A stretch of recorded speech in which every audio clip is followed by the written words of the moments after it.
if it's not my mom or my little brother, I can stomach it. I'll be okay. And I said that all the way till I got home. So she had stabbed my dad in the chest 3 times. I didn't have any emotion. I didn't have like fear. I just had something that I needed to do. I said, "You're a dead woman. You're dead." The following podcast is a Frederick Films production, sponsored by the American Licorice Company.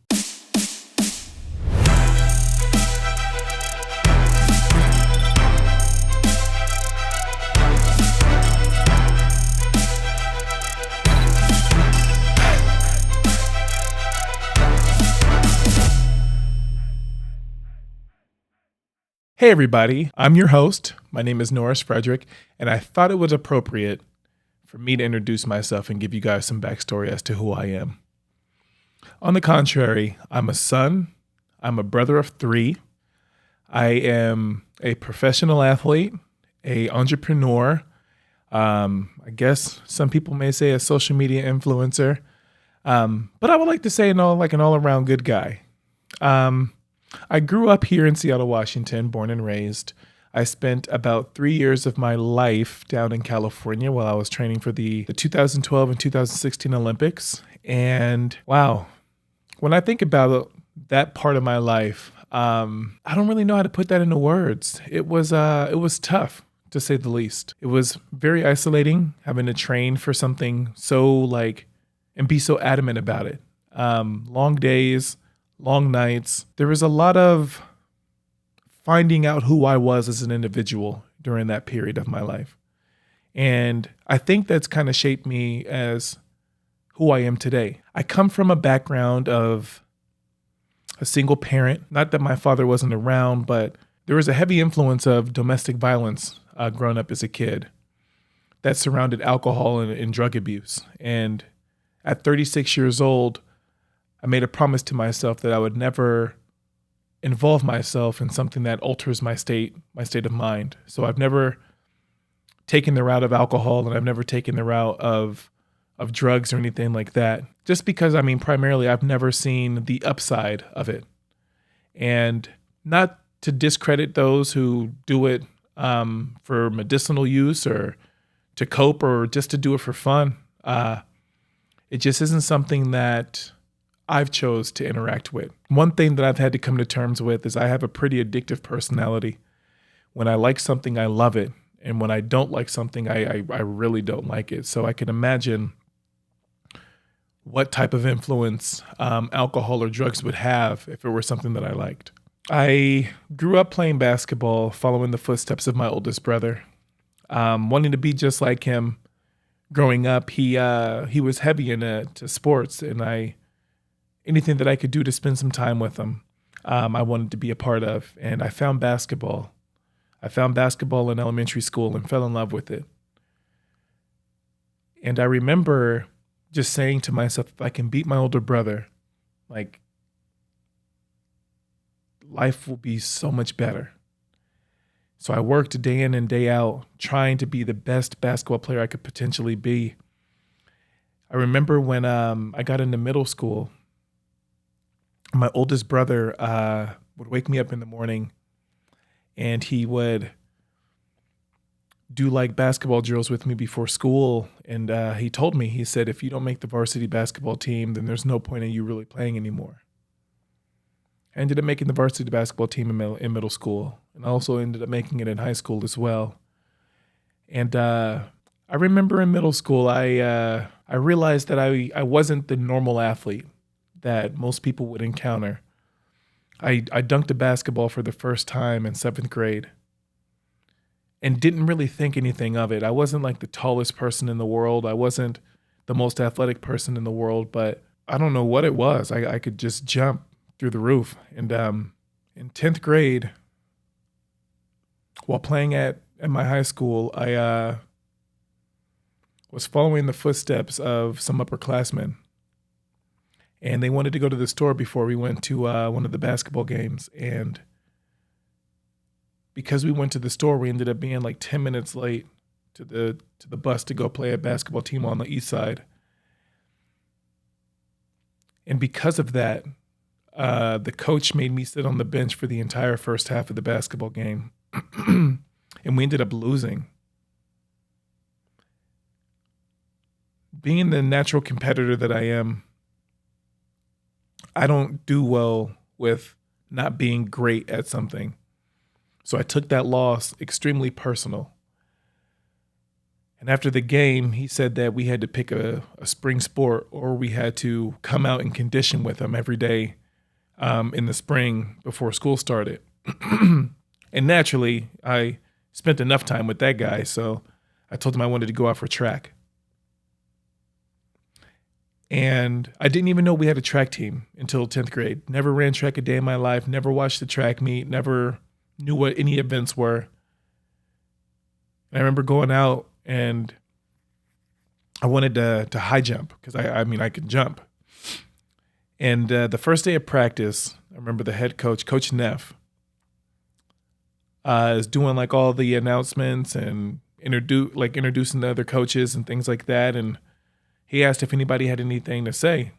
And I raised my hand and I stood up and I said, my name is Norris Frederick. I'm here because I got in trouble with my basketball coach. I don't really care for anybody on this team. I'm just here to do my time. And while I'm here, I'm going to win the state championship in the high jump. And looking back on it in 10th grade, I didn't realize how cocky or conceited that sounded. But I had a different agenda. I knew that if I said something like that, people would hold me accountable. And that's what I needed. I needed accountability. And you heard people laugh, and one of the coaches actually pulled me aside, Coach Snyder. He pulled me aside, and he was the high jump and long jump coach at the time. He said, "This isn't basketball. You can't just show up and be great. Like, this is a sport where it's gonna take everything from you." And I said, "I understand that." One thing that I was never afraid of was hard work and sacrifice, or whatever came along with being great. So we were coming home from a spring league basketball game. And I got a call saying like, "Hey, are you going to come to this track meet?" And I said, "Oh, I forgot we had a track meet." So I showed up. I didn't have the high jump specific shoe. I didn't have anything but a uniform and my basketball shoes. And I remember running in circles as fast as I could until I had enough speed to get up and over the bar. That day, as a sophomore in high school, I had high jumped 6 feet, 4 inches, which was the number one jump in the state of Washington at the time. And then Coach Snyder comes over and was like, "Yo, I think you can actually win the state championship." And I looked at him and I said, "I told you." And he was like, "But it's going to take some work." And I said, "Just let me know when you need me to be somewhere." Track and field at that point, I didn't know what it was, and I didn't know the capabilities of what it could potentially be. But after that year, I ended up winning the state championship as a sophomore in high school.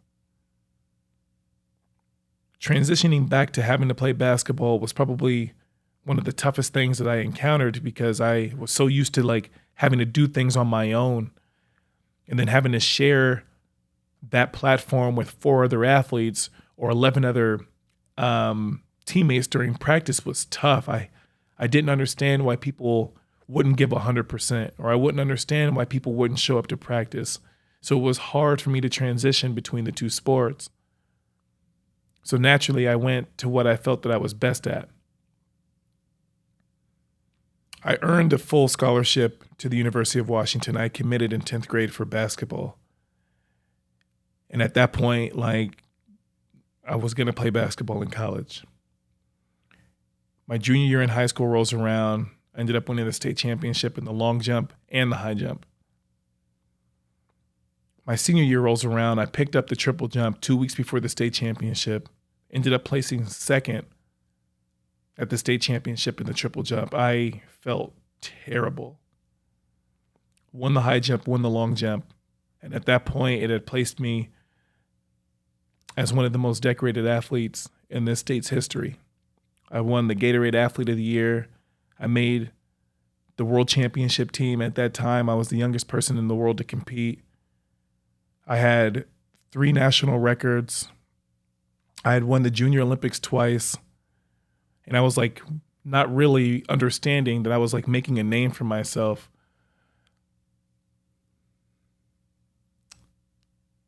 And I guess the reason why I said that it meant something different to me and that this sport meant something so much more than just what it represented is growing up, in the area that I lived in, you didn't quite see a ton of successful people like coming and going. If you were successful, you got up out of there and you never returned. So there wasn't a path that was like paved for me to see what success was. I just had to look at my oldest brother. But I knew at a young age, at an early age, that I couldn't be a product of my environment because I didn't lead anywhere. I didn't lead anywhere good. I do remember that. I remember living in South Seattle and hearing the sounds of gunshots and police sirens was almost like white noise. I remember walking to and from school and having to dodge different parks because of gang territories. And I also remember being told I couldn't walk home alone from school. I had to wait for my oldest brother to pick me up because of gang activity. Back then, if you were a part of a certain neighborhood, you were guilty by association. And the rival neighborhood, whether you were gang affiliated or not, you just had to look the part and they would confront you.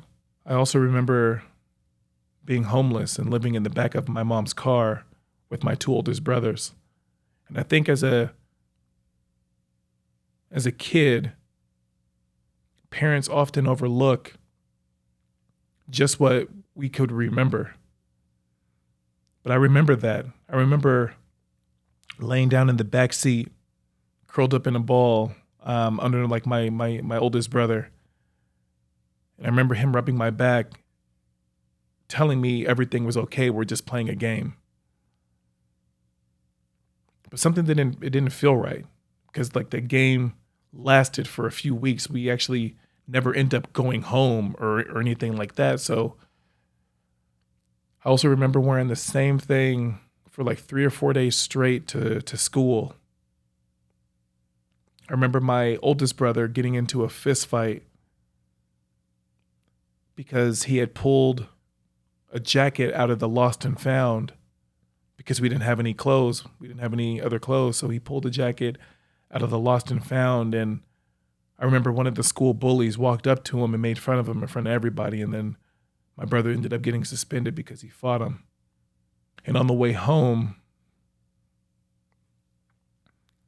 my oldest brother cried and said, "I will never feel like this again."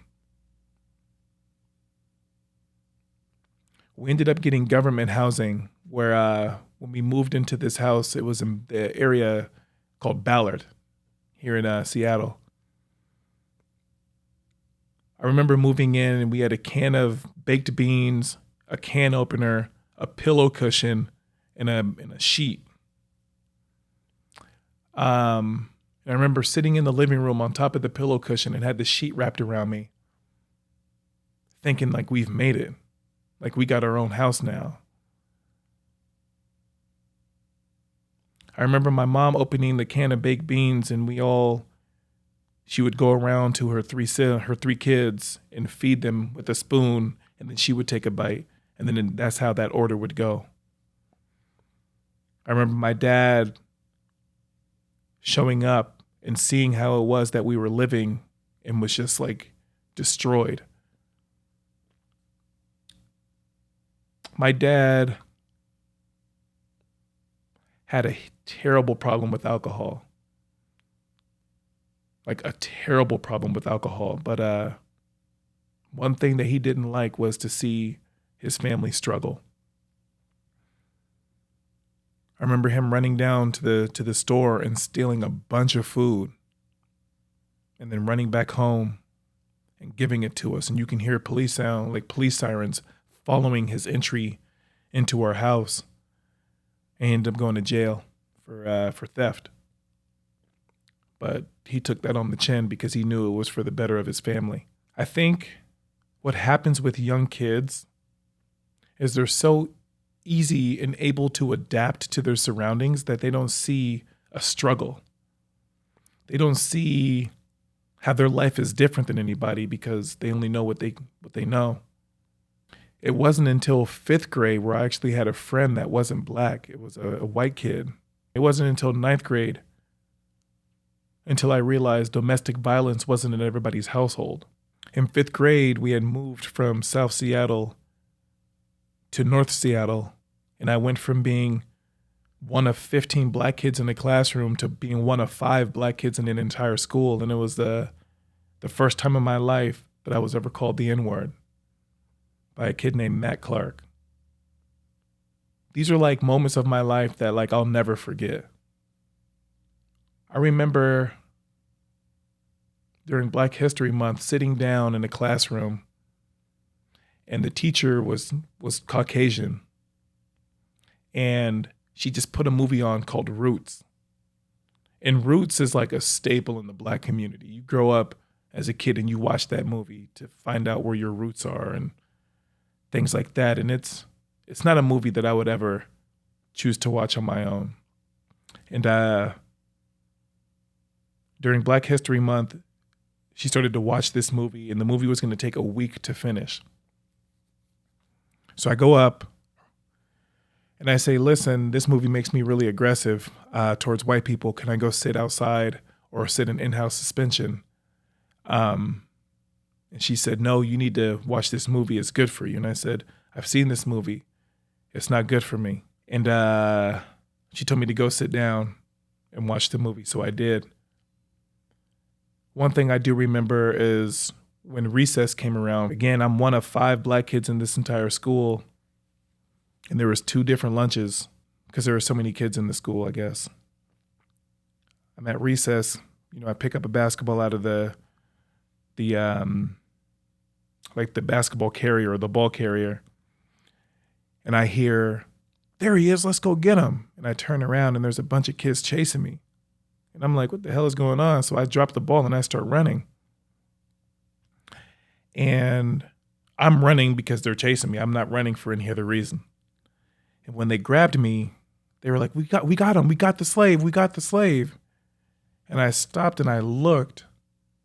And I said, what did you say? And he's like, well, we're playing Catch the Slave. It's Black History Month. And I got suspended for 5 days. And nothing happened to the other kids. And I'm walking home and I'm crying because I'm afraid that my mom's going to take a belt to me. And I try to explain to her what was going on. And instead of hitting me, we had a conversation. One that I had never had in my entire life. And she told me, we don't live in the same world with the people you go to school with. There are things that they can do and things that they have in life that you'll never, ever, ever have access to. And I didn't quite understand what that meant. It wasn't that I was welcoming to white people because I didn't know how to be around them. I had never had to be around that many white people in my life. But it wasn't that I was like cold to them. I knew what they could do to me before I knew who they were. And I hope that makes sense. I knew what they were capable of. I knew that they could shift my entire life just by sharing an experience or sharing an opinion or just maybe not telling the full truth. I walked on eggshells around them. What a lot of people don't really understand or may not choose to understand or may not even see is racism comes in all shapes, sizes, and forms. I've never skipped a class in my entire life because I was more afraid of what my mom or my dad would do to me if I did. And in 9th grade, I had just gotten into high school. And all these kids that we had moved away from were now being bussed into this high school. So I hadn't seen these guys in 3 years, and all of a sudden, they're right in my face again. And I'm sitting in biology class, and biology kicked my butt. but I wanted to be good at it so bad. I don't even know if I had a 50% in that class. I don't even know why I was showing up. So these kids, these black dudes walk past. And I look out the window and I see them, and they're giving me like, "Hey, let's go, let's go." And I look at them, and I'm like where? They're like, "Oh, we're gonna go play basketball." And I'm like, man, okay. So I grab my binder, and I grab my backpack, and I look at the teacher, and she looks at me. Her name was Miss Boyer, and she said, "Well, what are you gonna do?" And I looked at them, and they're like, "Man, F her, let's go." And we all have like these pivotal moments, right? Where you come up to this fork in the road and you can choose to go left, right, whatever the situation may be. Weirdly enough, I knew what was going to happen if I had gone with them. So I said, "I'm good today, you guys. Like, I'm good. I'm good. I'm good today." And one of them was like, "Oh, you're a white boy now." And Ms. Boyer looked at me. The other dude was like, "Oh, you're a bookworm. You're not one of us." And then they left. And I felt so defeated. But I was also so confused. Like, why does me wanting an education or me being afraid of my mom make me a white boy?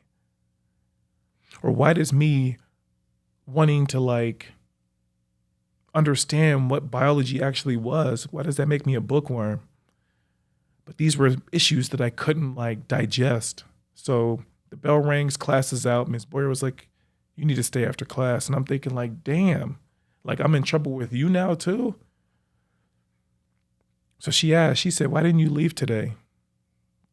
And I said, "I don't know what you're talking about." Because now I got the loyalty to the streets. You don't tell on people. She was like, "Your friends were asking you to leave. Why didn't you leave?" And I said, "I just don't know if I'm headed in the same direction that they're headed." She looked at me and she said, "I don't think you are either." And she said, "I'll see you tomorrow morning. Be here before 7:45. And I'm like, okay. So I show up around 7:15. And she said, "If you come here 3 days a week and show me that you care about my class, I think you'll pass." And I did that. It seemed as if like difficulty followed me when I was in school. Adversity followed and struggle followed, and then in-house suspension or regular suspension would follow as well. And it seemed that it was a trend every year. I got to the point where it was so common that it would feel weird if I didn't get in trouble. If I made it through an entire week of school without getting in trouble, it would feel weird. I would love to say that sports has changed me or saved me, but I don't know if that was the case. I think it may have distracted me from other potentially harmful opportunities that may have come my way. So those same two kids that I was telling you about, the ones that wanted me to leave the class, one is in prison for the next 17 years for armed robbery, and the other one died in a drive-by shooting. I wasn't anything but one situation or one decision away from maybe being in that car. Either of them, honestly. I think it just got to the point where I was so sick and tired of being called a loser or being put in behavioral classes or not making it to the end of a school day or walking through the hallways in in-house suspension with my hands behind my back in a single file line. Or maybe it was when my 5th grade teacher told me that if I'm not behind bars before the age of 17, that I'm going to be dead. Or maybe it was just because one day I looked in the mirror and decided that there was more to my life than all this heartbreak. It seemed, growing up as a kid, that my father was in and out of jail or in and out of prison. My uncle was in and out of prison. Any like male figure that I became close with would always leave. And I didn't really understand why that was. So I began to like callous myself when these men would come in my life. I would think to myself, this is only temporary. Don't get attached, because at the end of the day, they're going to let you down. My senior year in high school, I had just done something that no one in the state of Washington had done. And the Seattle Times wrote this huge article. And I believe I was like the front cover of the actual Seattle Times, the front cover of the sports section. Then I also had a centerfold. It was crazy. And that was a Saturday that I had come home from the state championships with all my medals, all my accolades, and my body's hurt and I'm sore. And I remember just going home and going to sleep. Sunday morning, it's like 6 o'clock in the morning.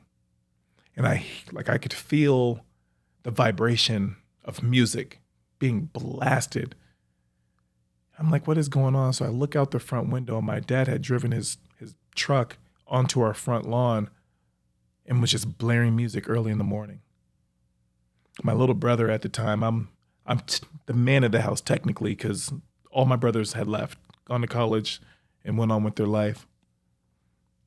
My youngest brother runs in the room and jumps in my bed and said, Norris, I'm scared. And I said, what's going on? And he said, Big Norris is out there. And I said, it's okay. He lays in the bed with me and I'm like hugging him. And I try to go back to sleep. And I hear my mom yelling through the window, like, turn that shit down. My neighbors are going to get me kicked out. So they go back and forth. He eventually ends up turning off the music and then comes in the house and they're arguing. And this was like such a familiar feeling where you're like, damn, I know how this movie ends. So I remember my youngest brother starts nuzzling into me even more, like I'm feeling his energy that he's nervous and scared. So I said, you stay in this room. I'm going to go out there. So I go out and I sit on the couch. And they're going back and forth, back and forth. And my mom slapped my dad in the face. And I saw that look in my dad's eye that I saw when we were kids. His eyes began to get small. His eyes were already red because he was already drunk at 6 o'clock in the morning. And he balled his fist up. And I remember I stood up and I got in between him. Now, like my mom's ready to protect herself, my dad's ready to attack. I stand in between them and I say, if you put your hands on my mom again, I'll kill you. And I said, I need you to look at me as a man and not your son. If you hurt my mom again, I will kill you. And he looked me dead in the face and he started to cry. And I remember like my heart stopped. Everything around me slowed down. I had never in my life stood up to what I painted a bully to be. I had never in my life stood up to somebody like this. And I was terrified. And I said, I made history last night. And I went in my room and I got the newspaper and I threw it at him. And he picked up the newspaper and he went to his truck and he read it. And I believe that I said that he was my biggest role model. And I think that's what, excuse my language, I believe that's what fucked him up. So he came back in the house and my mom made him like a place to lay down to kind of like sleep off whatever he was going through. And I remember him just holding his head, crying, saying how he wasn't a good dad. And it wasn't that he wasn't a good dad. He just had an illness that he couldn't beat, being the alcohol. And I remember I laid down with him and everybody in the whole house had fallen back to sleep. And he woke up sober. And my mom made us breakfast and we just went on about our day as if nothing happened. But I knew at that time in my life that he saw me as a man and not his son. And he saw me as a man and not a little boy. October 16th, 2005, my freshman year in college, I go home to do my laundry. And it was a Friday night. Again, I didn't party, didn't drink, didn't smoke. Just wanted to get some clean clothes. and be around my mom. And the phone rings. It's like 10:30 at night. And I pick it up and my dad's drunk out of his mind and he's just yelling at me, cussing me out. And I'm like, I didn't even do anything. I don't even like live here anymore. So I hang up and he calls back and he's even more upset. And I said, look, if you're going to choose alcohol over me, there's no reason for you to talk to me anymore. And I hung up again. My mom was like, who was that? I said, it was my dad. Don't even worry about it. You can go back to sleep. I'm almost done. Grab my laundry and I head back to my room or my dorm. The next morning or the next night, Saturday night, the 17th, I'm laying in the bed talking to my roommate. And we're excited, like we're talking about track. Season hadn't even started yet. And my dorm room phone rang. I'm like, what is going on here? And I had a girlfriend at the time, but she would usually call my cell phone. And my mom would usually call my cell phone, all my brothers, whatever. Anybody who would call my cell phone. I didn't even know we had a dorm room phone number. So I pick it up. It's like 11 o'clock at night. And I hear just someone screaming at the top of their lungs, crying, telling me I need to come home. And I'm like, oh my God, like what's going on? And as soon as I could make out who it was my mom. I took my roommate's car keys and I just beelined it home. I don't know how I didn't get hurt or like hit by any cars or I didn't hit anybody. I didn't stop at any stoplights, no stop signs. And in my head, I'm just relaying this message. If it's not my mom or my little brother, I can stomach it. I'll be okay. And I said that all the way till I got home. What I do remember was pulling up to my house and all the lights being on, which was not common at that time of day or time of night. And I remember taking off my shoes at the front door because I didn't know what I was walking myself into. If there's an intruder in my house, I didn't want them to hear me coming in. And this is all stuff that I had to like take in and embrace as a kid. Like you protect the people that are around you. So I didn't want to be ambushed and I didn't want to be seen before I could see the potential predator that may have been in the house. So I take off my shoes. And as I'm going into the house, I'm turning off all the lights. So now whoever's in there, they need to know that house better than me in order to maneuver and walk around. In my head, that's what I'm thinking. The first room that I go into is my little brother's room and he wasn't in there. And then I was like, okay. So I walked towards the kitchen because I was going to grab a knife. And I see the back light on in the backyard. And I go out there and I see my mom sitting there and she was like hugging herself. And I just grabbed her and said, everything is going to be okay. I'm here now. And she just kept saying like, Norris, like crying. Like I never seen her cry like this before in my life. And I just squeezed even harder and said, it's going to be okay. And then she kind of like pushed me off and said, your dad's been killed. And I said, what? And she said, your dad's been murdered. And I said, are you okay? And she said, yeah. And I said, is my little brother okay? And I don't know if it's like I'm just so binary, but like I couldn't register what my mom has said until after I had to do my checkpoints. She's just like screaming, yelling, crying. And I said, who did it? And she said, his girlfriend.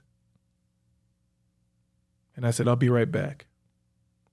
Meanwhile, my oldest brother, the protector of the family when my dad wasn't around, was on the East Coast in college. He attended Dartmouth. I don't even know what time it was over there. Didn't even care. I called. And he picked up. And I said, somebody killed Big Norris. And he said, what? I said, Dad's dead, like he's dead. And he said, are you okay? And I said, I don't know what I'm going to do. And he said, I'll be home in the morning. Don't do anything until I get home. And I said, okay. So I hung up. And I go back in the house. And I go in my mom's room because she said that's where my little brother was laying in her bed. And I wake him up. And he's 9 years younger than me. And I knew at that age he wanted to be me so bad, but I couldn't allow him to see me hurt. So when I woke him up, he said, "What are you doing home from college?" And I said, "I just wanted to see you, man. Like, nothing important. I just wanted to see you." And he looked at the clock and he said, "Don't lie to me." And I said, "Listen, I'm going to go away for a little bit and I need you to take care of Mom." And I could see his eyes start to gloss over. And I said, "Don't cry." I said, "You're the man of the house." At this point, I'm either 18 or 19 years old, which made him either 8 or 9 years old. Yeah. Could you imagine somebody telling you need to be the man of the house at that age? And I said, "Don't cry. Everything's going to be okay." And I gave him a hug and a kiss on the cheek. And then I go back to the backyard and I grab my mom and I said, "I'm going to be back in a little bit." She said, "Where are you going?" And I said, "To do something stupid." So I drive back to the dorm and everything around me is just moving in slow motion. And I'm walking up to my dorm and I just collapse and sit on the stairs. I haven't registered like the pain, the agony, any emotion except for just anger and rage. And I collapse on the stairs and I start crying. And I call my friend and then she comes to the dorm. She didn't even know what was going on. She just hugged me and said everything is going to be okay, and then took me upstairs to my room and put me in the bed. My roommate's like, "Is everything okay?" And then I just remember her saying, "Shh, leave him alone." I remember laying there for like 30 minutes. And I said, something doesn't feel right. So I go back home. The door is open. Like the door is actually open at my house, my front door. And nobody's there. All the lights are off. One thing that I didn't tell you guys is the lady that killed my dad never turned herself in. So she was still at large. And I'm thinking like, she's going to come after the rest of my family. So when I got home, I was prepared to do whatever I needed to do.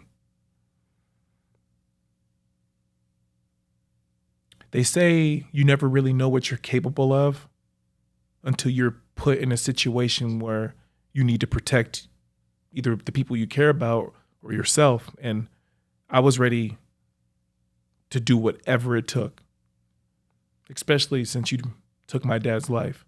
I'm sitting there and then the phone rings and my mom's like, "I've identified the body. It is your dad. I'm so sorry." And she's crying. I remember just hanging the phone up.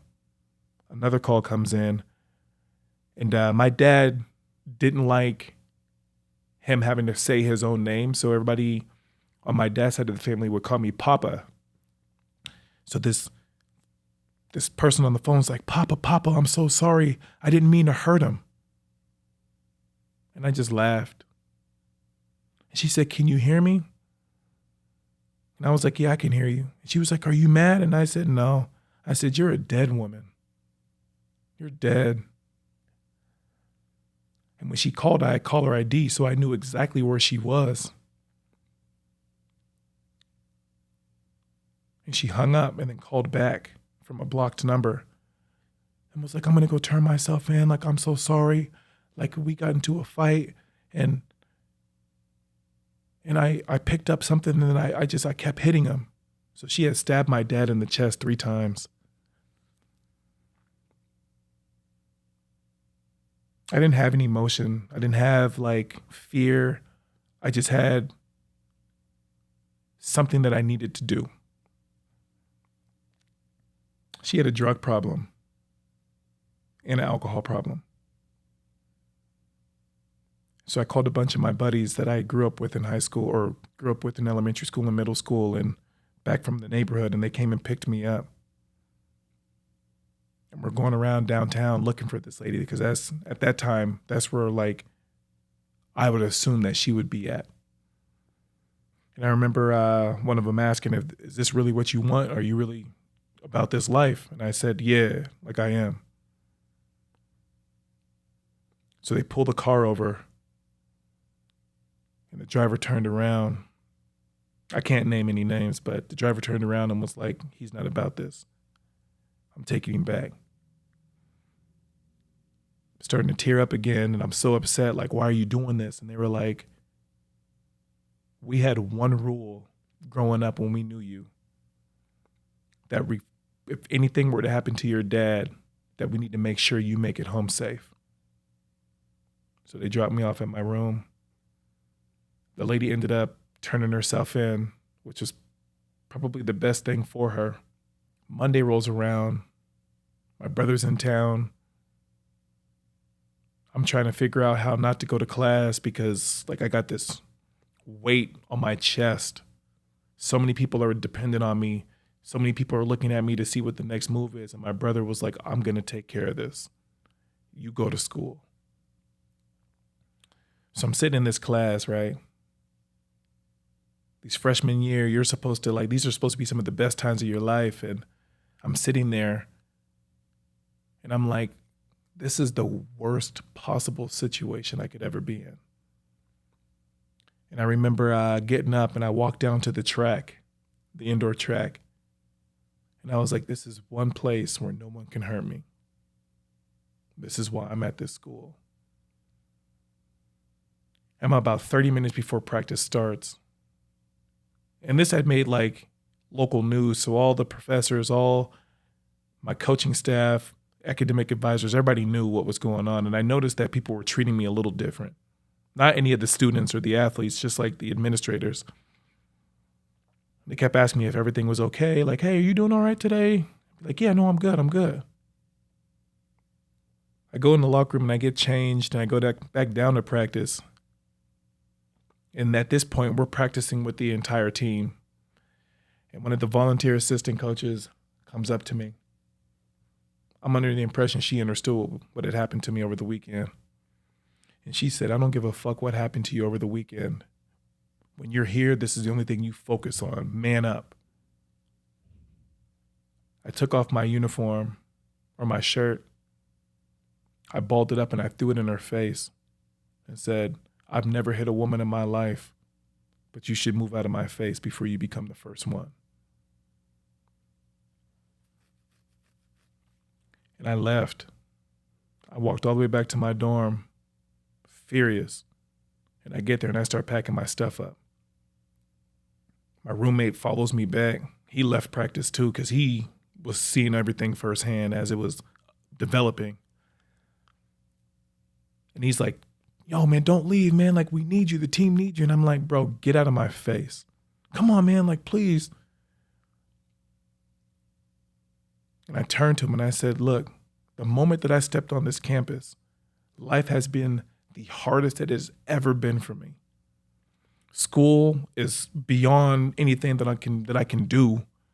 I just lost my dad. No one believes in me at the track. Everything in my life has fallen apart. And I grabbed him. And I said, just leave me the fuck alone. And he sits on his bunk bed. I start throwing my stuff into garbage bags. Then all of a sudden the head coach shows up. This is 3:00 in the afternoon, and he's in charge of 119 other athletes. And he left practice to chase me down. And he stood in front of the door and said, where do you think you're going? And I said, Coach, I'm going home. I said, I'm sorry that I wasted your time. I appreciate everything you've done. You can give this scholarship to a more deserving individual. I don't deserve it. And he said, you're not going anywhere. And I said, I have all my bags in my hand in my backpack. And I said, Coach, move out of the way. And he said, I'm not going anywhere. And I said, Coach, move out the way. And then my mom turns around the corner. And she said, or else what? She says, sit the fuck down because you don't have a male figure in your life anymore. He's gone. And she said, you listen to what this white man has to say to you.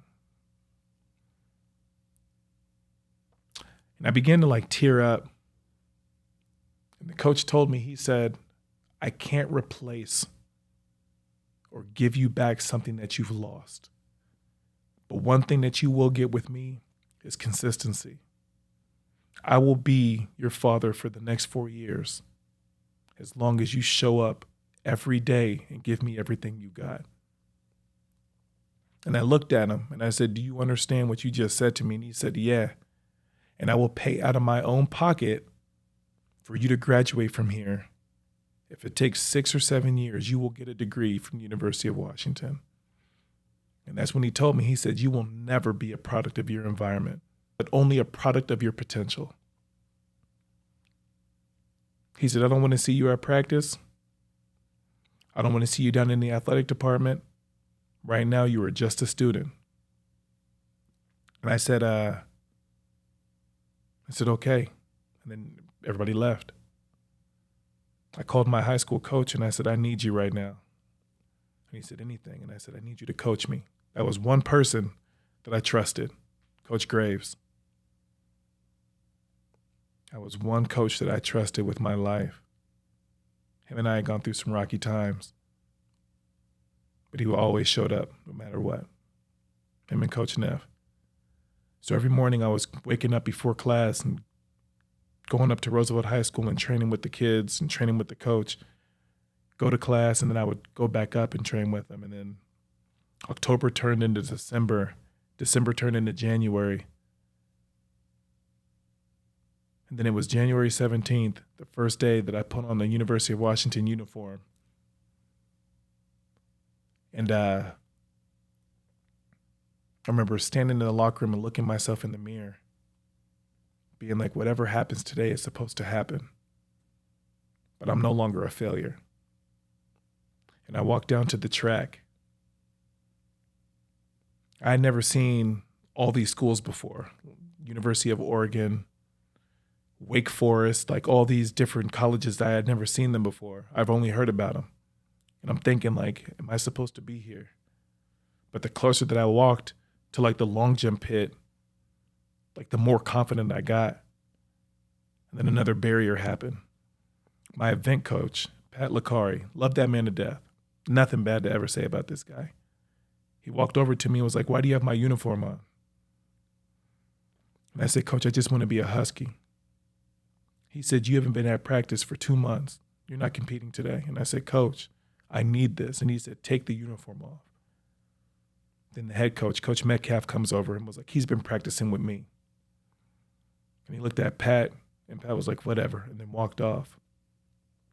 Coach looked at me. Coach Metcalf looked at me and said, don't disappoint me. And I said, I got you, Coach.